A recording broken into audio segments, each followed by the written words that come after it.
Like, is this something, Jeff, that, the ZK bridge, the near trustless bridge, is this something, especially in the context of ZK proofs, that's been something you guys have been working on too or looking for?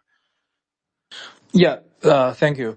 So the thing is, when we started building in Bitcoin Layer 1, basically we love the concept of ordinals. We are from the retail market. We are the community. So myself, active trader on ordinals, and I believe that is the future for the ecosystem of Bitcoin.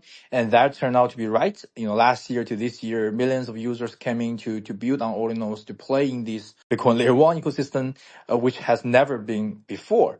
So when we start building more products, we realize we need a scaling solution. We need smart contract. We need all kinds of infra to serve the users because, on Bitcoin Layer 1 with UTXO, it's very hard to have Ethereum kinds of interoperability or composability. So, that is our pain point as a builder. So that's when we started building the Merlin chain.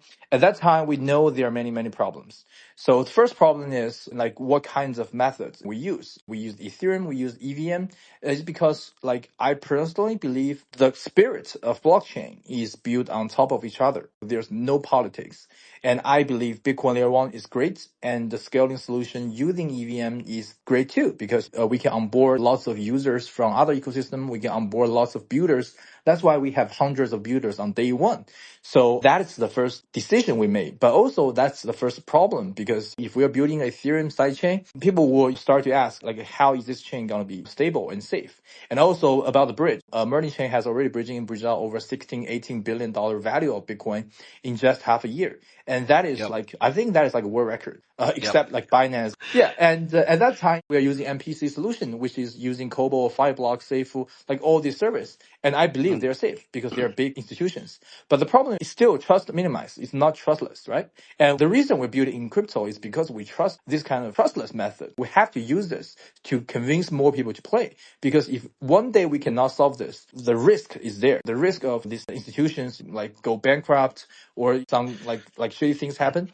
So that is our pain point, and that is something we need. And the time we saw in the Bitcoin OS a solution, I think this will be a great combination to Merlin as well. And also, this is what I'm talking about, build on top of each other. We don't build everything. We build something essential to us, to our users, and we integrate with other great solutions.